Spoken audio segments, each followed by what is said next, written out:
He's gone. He couldn't go all the way. But they are who we thought they were, and we let them off the hook.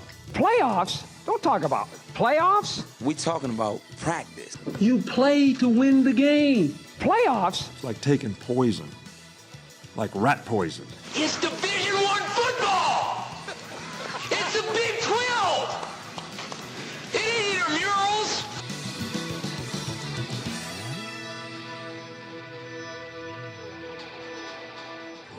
Dylan, you ready to kick us off?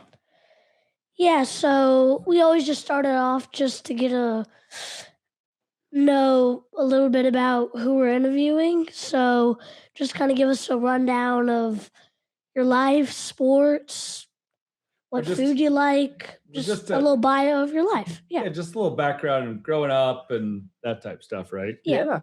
My name is Brad Stuver. I am goalkeeper for Austin FC. I was born and raised in Cleveland, Ohio.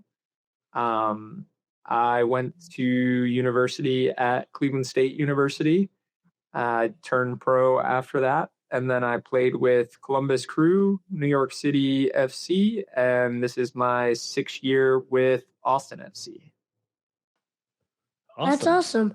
And out of those teams, or out of the places you've lived already, what's been the coolest by far?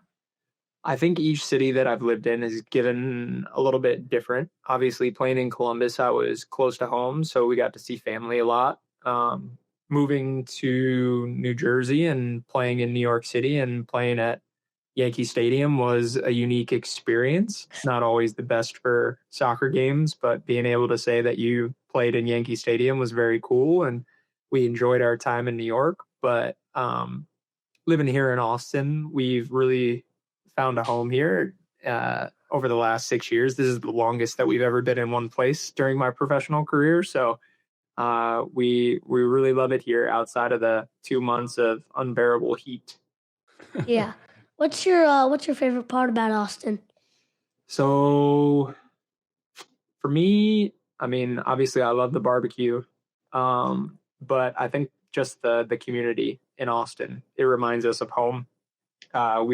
My wife and I are both born and raised in the Midwest, and a lot of what we kind of grew up on was this sense of community, getting to know the people that live in your city and all these things. And I think that's one thing that we love about Austin is just it's a big city, but it's also very small because like the people you meet are always willing to help out. They're always willing to connect you with other people. And you really do see the same faces all over town. So that's one of the coolest things for me. Yeah, and I mean, also,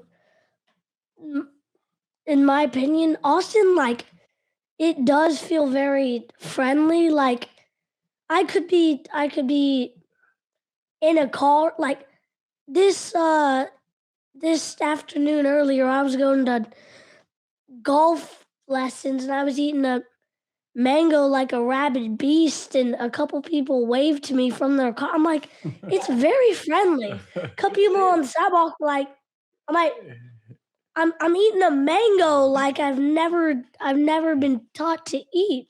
Like, wow. Yeah, Nice. I agree. I think people are overly friendly, and when you're walking around, like, I mean, the amount of random dogs that I pet is up there by far, but I love it. Yeah, it's awesome. So jumping into the first question, you said one-time goalkeepers are basically a little crazy because you have to throw your body on the ground for fun. On a scale of 1 to 10, how crazy are you, or how crazy do you think you are? I think the jury's still out on how crazy I am, but I'll probably put myself on the less crazy scale of goalkeepers. I'll give myself like an 8. And yes, that is the less crazy side of goalkeeping. But yeah, I think you can ask some of my teammates. I'm relatively normal, but yeah, I do kind of throw my body around and take soccer balls off the chest, arms, face, and other body parts that aren't the most fun. But yeah, I'll say 8. Is there any other goalkeeper in MLS that you think is the craziest? Ooh, like that. Right now, I think the craziest goalkeeper in MLS is probably John Polskamp. He plays for Kansas City. I like John a lot, but he's a crazy guy. When you watch him, he's flying around. He's very good at like coming out, spreading, making himself Yeah. big, and um, but yeah, he's a little bit of a psychopath. That's awesome. Have you ever met John? Yeah, yeah. So like we always call it just like goalkeeper union, and we all get to meet and we play against each other. And then John, I've met a couple times in the off season, like at other events. So I've gotten to know him. I've gotten to know some other goalkeepers as well. So That's awesome. And do you think there for you is just recently been a save that you've seen him do that has stood out? I mean, he recently just saved a PK, which is always one of the more difficult ones to save. I felt bad because he did that, and then like a second later they scored. But for me, anytime a goalkeeper comes up with a PK save, that's like next level. Just because it's so difficult, you have to go the right way, and Yeah. like the attackers are getting so much better at them. So Yeah, of course. It's also just how they can like just kind of their mind. Like I've seen somebody line up like over here, and it looks like they're kicking it that way, and then they like kick it that way, and then spin it back the other way. It's crazy how much finesse and strategy goes into it. yeah, and we do our research before, and we kind of know people's tendencies. And sometimes, like in Open Cup last year, when Sam Surge went down the middle on me, he had never gone down the middle before in his career, and I dove the way that like percentages said that he was going to go, and then he goes down the middle, and you're just like, okay, well, did all that homework, did all that research for nothing. Yeah, but yeah, research is a very vital part of the game. It's if you don't research and you're just athletic and good at keeping, you could be average but not good. Or you could be good but not elite. Like to be a really, really elite goalkeeper, you've to really, really study it, your craft, and really, really research on it. Yeah, I agree. I think we talk about it all the time. Like as you go up the levels, everyone at the professional level is obviously like for goalkeepers, they're all very good shot stoppers. They're all very good like goalkeepers. That's why they're professional. But the levels of goalkeepers at the professional level, there's always going to be these things that make other people stand out. And one of those things is meticulous research, like learning your opponents, knowing what their tendencies are, doing those things. And like you said, not relying on athletic ability, but truly understanding your position, knowing the situations in the games and all of those things. So, I mean, I think that's really smart insight from you because we talk about it all the time about how the little details are the things that make you from average to good, good to great, great to excellent. So, Yeah. So moving on to our next question, you got drafted to the MLS in 2013, but you had to wait 8 whole years before you could become starter. What kept you from giving up? I didn't want to find a real job. No, I think I've been very fortunate. I've been surrounded by people that have believed in me, that have my wife has moved with me from Cleveland to Columbus, Columbus to New York, New York to here. She has been my biggest fan. She's been like my rock. So having her be able to move with me all of those different places gave me the ability to kind of chase this dream. And then obviously like goalkeeper coaches in the past, my agent, my family, like they've all kind of keep me grounded and given me the confidence to know that what I believe in myself is true. And I just never lost faith in that. And I was just waiting for the right moment. I think in sports in general, sometimes it's not always about skill. It's you got to have a little bit of luck and a lot of timing at the right time. So just waiting for those to kind of all come together into one. Yeah, and me and my dad are reading this book called psychology of money. Okay. But basically, it kind of relates to what you said because even though it is about work and drive and all that stuff, it does depend where you grew up and kind of the luck and how things go together. Yeah, for sure. I Kind think of like that. there have been some players that I think that are so good, probably more talented than me, but then they only play for 2 or 3 years because maybe they didn't get their opportunity in that time and they just aren't willing to wait until the. And then I've seen other guys that probably aren't as good, but they grind, and they just wait for their opportunity, and then when it shows up, they take it. So I think that's like as important in real life as it is in sports, and it's not always about what you deserve at the time. Sometimes you feel like you deserve it, and it's just not coming your way, and that's where like the mental piece comes in so handy. Yeah, and for sure, on all the podcasts we've done, even though it's only about 12 or 11, we've definitely heard, even though physicalness is a very important thing, it's really all about what happens between your ears. Yeah, for sure. Yeah. So, moving on to our next question. What's the most memorable moment from your career and what did you learn from it? I will say that there's probably two. They both happened here in Austin. Losing the Western Conference Final to LAFC in 2022, and then losing the Open Cup Final last year to Nashville. There's some of like the greatest sports minds. They always say you learn more from losing than you do from winning, and watching other teams kind of lift the trophy after you put so much into a season and you got so many results. It's a really difficult thing, but it hits you in a place where you did work so hard, you did deserve to be there, and you don't get to see the reward for all of that work. And it just makes you want to get back and like continue on and then like keep going and keep going and keep going. And it just makes that when you finally do achieve what you want to achieve, it just makes it so much greater. And I think that those moments in themselves taught me that like no matter how much you think you deserve, there are other people out there that think they deserve it just as much.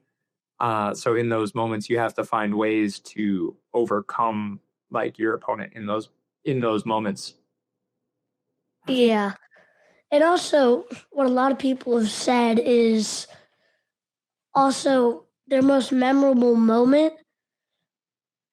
Not everybody, but most people said it was a tough loss or when they did something wrong and it cost them the game.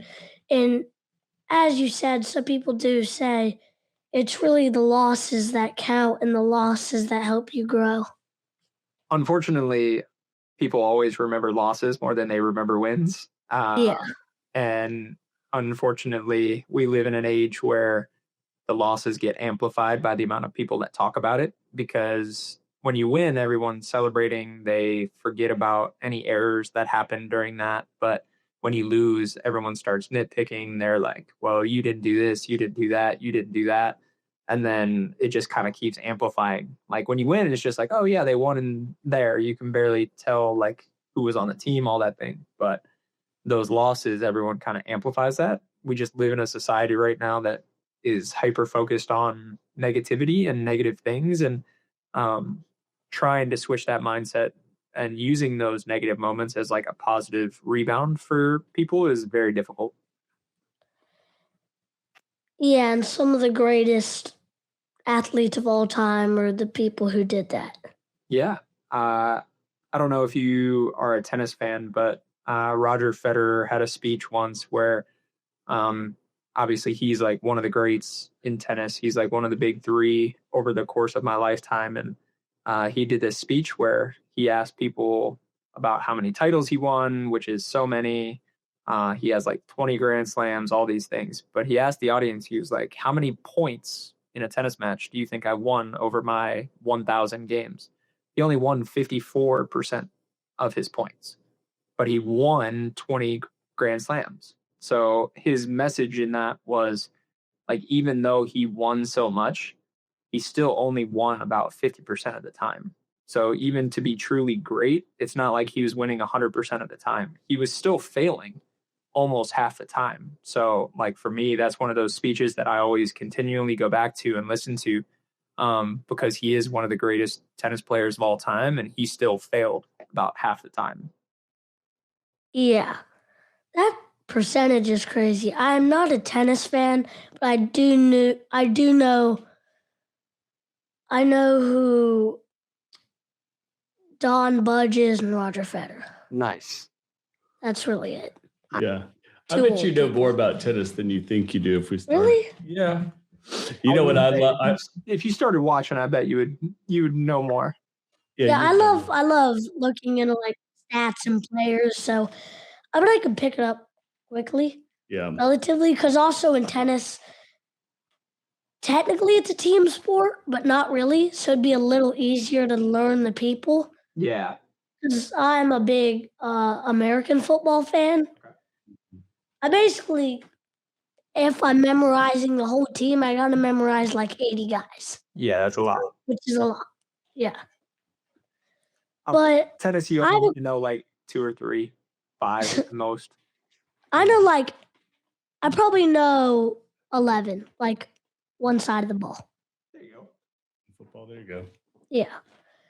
But I was just going to say about that Roger Federer speech, that it just makes, it's so powerful because as you're saying, this reality right now is more focused on, like, as you said, like, if I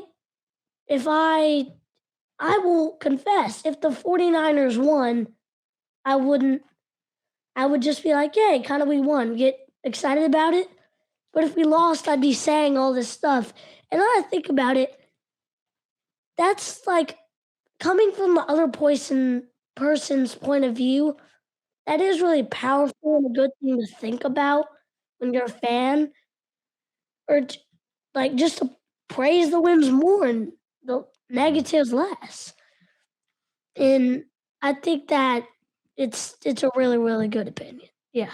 And it's difficult because sports especially is like an emotional thing. Like I'll confess, like when I watch, like I'm a Cleveland sports fan. Like when I watch Cleveland, it's very difficult. Like when they lose, they're like, oh, maybe they should have done this. Maybe they should have done that. This guy didn't have that great of a night. But it's like, it's still like I'm part of it, and it's very emotional. So, well, yeah, definitely. There's a lot of emotion in Cleveland sports as of late. That's a whole different podcast. We can talk about that. Yeah, a whole other can of worms. Of course, yeah. So if you had to play one game where you had to be a regular field player, what position would you pick? I would probably be a striker. Isn't that the guy who's like the middle in the box, not in the box, like right in front of the goal, who usually gets the... He's the one I'm normally blocking. Yep. He's the one that I want to become because we always laugh because goalkeepers are expected to be perfect. And if you like give up one goal, it's like a bad day, but you could have 10 saves and give up one goal. And it's like, oh man, you still gave up one goal. But a forward or a striker is the complete opposite. You could miss 10 times during the game, but score one goal and you can be the hero of the game. So I said, for one game, I'll switch and I'll go be the striker where it's like, all I need is one good play the entire game instead of being good the entire game. Yeah, and I think consistency is more important than being the hero. I would rather in football, I would rather be a player who caught 5 or 10 5-yard hitch. You know what a hitch is? Yep. 10 5-yard hitches in a game than one amazing catch. I want to say I had a friend that played in the NFL. He was a center. And so I always talk to him. It's like, as a center, you don't really get much praise, but you're protecting the quarterback. You're like running the offensive line. And it's one of those where if you do your job right, your quarterback looks really good, but no one's giving you much of the credit. But like you said, consistency. If you're the good center, your quarterback's going to love you. So Yeah, it's also kind of like I feel like the linemen are just kind of like everybody's watching the game like the linemen. Like everybody just it kind of feels like to me, but some people do like the linemen. Is it feels like to me that some people kind of just block out the linemen. It looks like the quarterback's just invisibly dropping back. It's just it looks like to some people 7-on-7 football. Yeah. Well, it's Or 6-on-6. nobody notices until a mistake is made. Yeah, like, oh, come on. And then when they're doing no that, one they're looks like, at the line until the quarterback gets sacked. I'm like, Yeah, that's guys. And just going back to what you said. Exactly. Yeah. Yeah. There you have it. Yeah. So if you could pick any one player from history, dead or alive, to take a penalty kick against, who would it be and why? Boom. I've played against some really good players, so I'm going to go against one that's one for the history books. I would take a PK, or I would let Pelé take a PK against me. That's what I was going to say. Yeah. It's either like I'm thinking about the players that I played with, and it's like I've played against them, but that was one where it never going to have a chance to play against him. So Why Pelé? He's just he revolutionized the game. He kind of created what soccer is in the United States. He was the one that kind of like brought the initial like flavor to the country. And obviously he's one of the greatest to ever play our sport. Obviously it's very difficult to kind of compare eras. You can like do that in any sport just because games evolve. You never know who's the best of all time because the game has changed so much. But when you look back at history, he's like one of the greatest of all time. Yeah, and also don't anybody who's watching this, don't curse me out for saying something, but just in my opinion, even though I don't watch that much soccer, I kind of know about some really, really good players. And in my opinion, I think Pelé is the best player of all time. And that's a fair assumption. No one's going to curse you out. Maybe the Messi fans and the Ronaldo fans, they might come chill, for you, but chill, like I said, it's different eras. It's very difficult to compare what Pelé did versus what Messi and Ronaldo are doing now. Yeah, because also like maybe the defense was different. Maybe the goalkeepers were less good. Maybe the game has changed. Maybe the fans were more mean. I don't know. I think the players that get put into across sports that get put into the category of the best of all time are right up there with the skill, the stats, the memorable moments in the big games. But to Brad's point, their level of cultural impact that they marry with what happens on the field is ultimately what propels, folks to be in the greatest of all time kind of category. And, what he meant to the world of soccer and then the impact that he made here in the States, big time for Pelé. Yeah, absolutely. Yeah. All right, moving on to the next one. You started the laundry project to help families wash their clothes for free. Why laundry out of everything in the world you could help with? What made you pick that one? So we actually didn't start the laundry project. We are just regional directors. Our friend Jason Soul, he is based out of Tampa, Florida. He actually started the laundry project, and we just got connected through friends of ours, and we've been part of it since 2016, so about a decade now. Cool. And we got connected one day, like it came to us, and we didn't really know much about it, so we agreed to do one of the projects. And when we went into the laundromat, it kind of opened our eyes to something that we didn't really think about. Both me and my wife were both privileged enough to have washer and dryers at our house growing up, so we never had to go to a public laundromat. We never had to worry about clean clothes. And so when we went into these public laundromats and we talked to the people that were there, it was one, they didn't have access to it in their homes, so they had to take 3-4 hours out of their day to go to a public laundromat.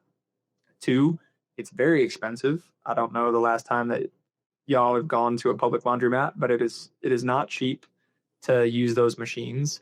And some of those folks that we've talked to say that when they're budgeting out for a month, if they have an unexpected expense, if their child gets sick, if gas raises by $1, if they lose out on a shift at work, like they have to start cutting back on things, and laundry is normally the first thing to go. So it really resonated with us, that first project, just how much of a luxury we take clean clothes, because that can be kids going to school with clean clothes so that they don't get made fun of by the other kids for smelling.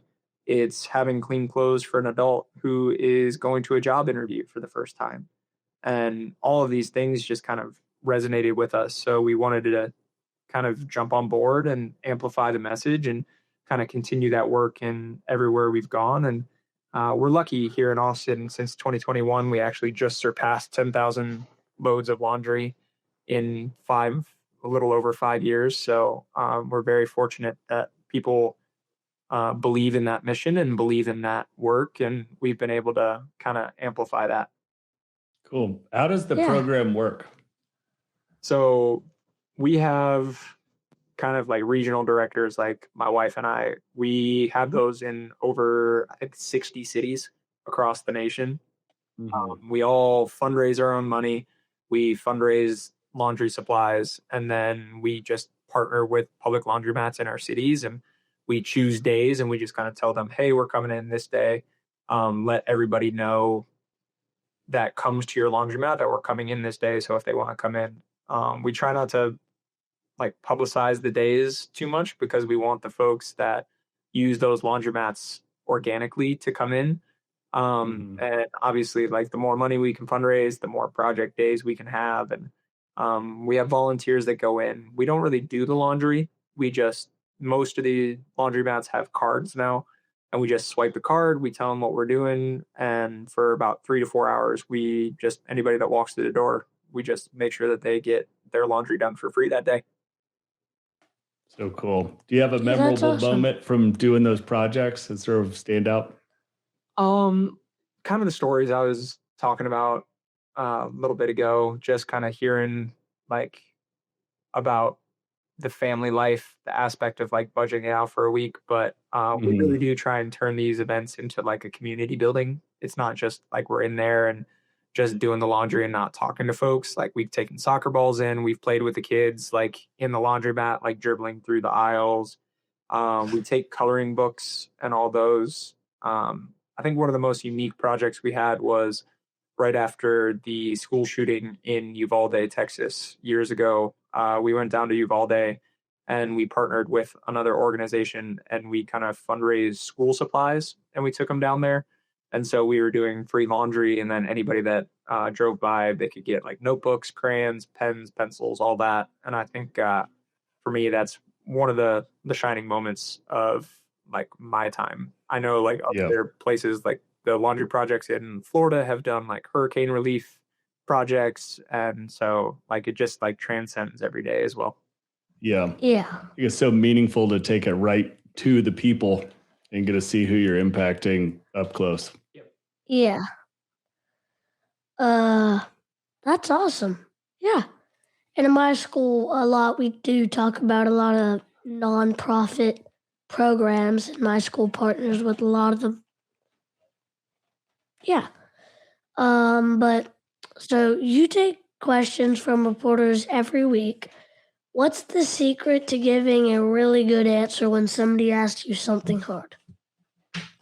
I'll say that it's giving the answer that you want to give. It may not always be answering the question directly.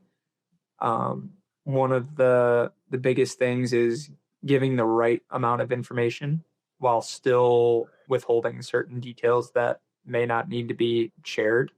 Obviously, in sports, you have to talk about the game, you have to talk about performances, you have to talk about results, but there are a a lot of things that go on behind the scenes, like in the locker room, that stay in the locker room. Conversations that are between me and my teammate stay with me and my teammate. They don't make the media. So anytime that you're facing difficult questions, I find it easiest to be honest during those and to not be defensive. Just being open to taking criticism, open to saying, yeah, maybe I did something wrong. Like owning up to things is better than coming off defensive, because when you come off defensive, then you're going to get more questions and more questions and more questions. Yeah. If you just kind of put your hand up and say, hey, you know what, I made a mistake, most human beings are going to be like, yeah. They're going to be like, oh, he Okay. actually said he made a mistake. Yeah, I sure. should really go at it. Yeah. So, but yeah, I think just being open and honest while giving just enough detail without giving everything away. Yeah, it'd be like, let's just say like I have a new toy, and I guess I like took it from somebody by accident. Like, if you go like, no, this is my toy, it's gonna cause an argument and it's gonna escalate to a point where you get in even more trouble, and that just leads to other things in the domino effect. But you just like, oh, sorry, I'll go look for mine. Like, I was like, yeah, you're wrong. Most people are gonna be like, okay, I'll take it. Yeah. 100%. Yeah, which is a very valid reason. Like, you don't want any fights. You're already dealing with enough playing professional soccer. Yep. It's a great example. Yeah. So what's the biggest obstacle you've ever had to overcome, and how did you overcome it?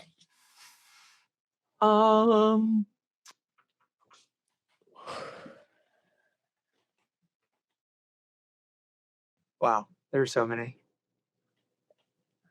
I guess I'll just say the biggest obstacle was like becoming a pro.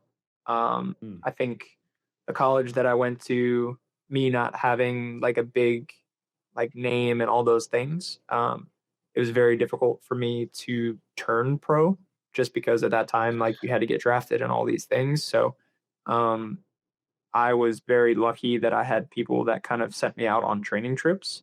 So I was able to go to Montreal. I was able to go to Seattle like my senior year of college to try and train with those teams and kind of get in front of them. But I think just the biggest obstacle for me was becoming pro, just because the timing wasn't right. The name recognition wasn't there. So I really had to sacrifice a lot of things in my personal life to go out and get what I wanted in my professional life. And I think that sacrifice is something that has continued on in my life. Being a professional soccer player is very selfish when it comes to the people around you, because everyone's life around you kind of gets put on hold for what you do. So that's probably the biggest one for me. Yeah, definitely. And it's maybe for your wife, it's maybe a little difficult for her, but I think it's awesome how everybody around you, and as you say, like with you, it is very difficult to kind of adapt to that. But I think it's very sweet and nice that people do that and take a pause when you get there. And yeah, it's really cool. It's an awesome thing to do for someone. Yeah, I think amazing. And I think that's what like surrounding yourself with the right people can do. When you have the right people around you that understand, they're going to be there in your corner no matter what. And that's kind of one of the biggest things in life, is just making sure that the right people are around you, the ones that are going to build you up, the ones that are going to support you. And they're obviously like a big part of success for people. Yeah. I think, Dylan, that's been a recurring theme for us. Everybody talking about the support that they had around them and how many people were cheerleading them to keep pursuing their dreams, to get back up if they get knocked down, and the importance of surrounding yourself with really high quality people who are going to support you in your journey. Yeah, for sure. I mean, the easiest thing for someone to say is like, hey, you know what? You tried. Like, maybe it's time for the next thing. But it's very difficult to say, hey, we believe in you just as much as you believe in yourself. So we're here for the ride. Like whatever your decision is, we're with it. Yeah, more kind of empathy, not sympathy. Yep. Yeah, exactly. So, what's your best advice for success in life? Ooh, never stop learning.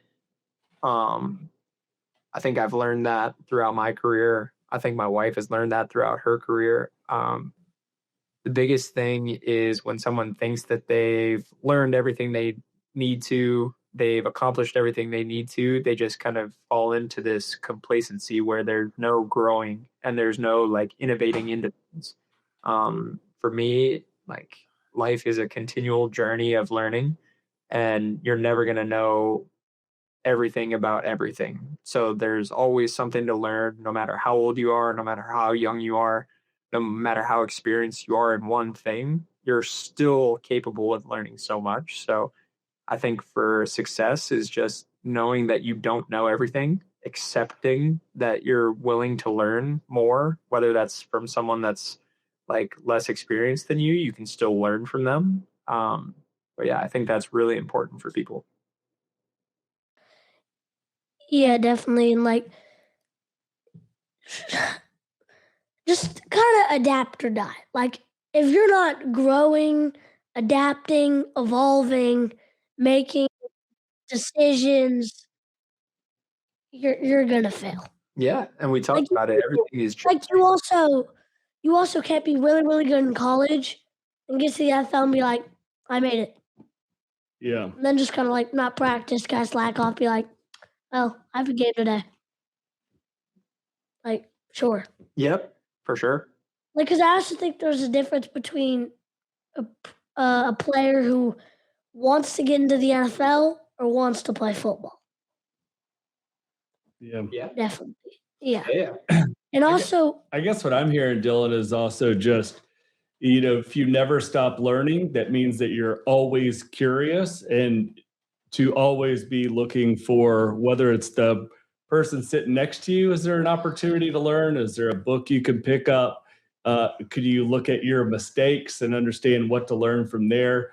But, looking for opportunities to be curious to propel you forward. So, yeah. Yeah. I mean, and this podcast has been that, right? We've had the opportunity to be so curious about so many different athletes who performed at such a high level. And we've gotten all kinds of mentoring and advice on what's made them successful. And there's been a unique flavor from everybody that I think that we've taken away and learned some really powerful lessons. Yeah, Definitely. I think for like me being in soccer, it's such a diverse sport that we're playing with people that have come from all over the world. Even just on our team, we have players from Ukraine, Sweden, Albania, Poland, Argentina, Uruguay. The list goes on and on. Just the amount of countries, just the amount of life experiences, the amount of paths to becoming a professional soccer player, the paths to coming to Austin. It just like it opens your eyes to this whole idea of just like the world is such a big place. You're never going to understand what someone else is going through. So to be able to consistently learn, to be curious, to get to know the people next to you, like you never know what's going on in their lives. When you're walking, when you're eating your mango, you have no idea what the people in the car's day looks like, but they're waving at you and they're saying hello. So it's like it's one of those where you truly never know what's going on in someone else's life. So just that ability to like stay curious about it all is so genuine. Definitely. And I think being curious is probably one of the most important skills you can have in life. I agree. If you don't ask questions and be curious, you're never going to learn. And if you don't learn, you don't grow to be what your goal is in life. Yep. Yeah. Well, Brad, we thank you so much for carving out some time for us on a Wednesday night. We know you've got a super busy schedule. So carving out some time for us and joining us on the podcast means a ton. We're excited. Our plan is to get out. I think we're coming out to the game on the 16th of May.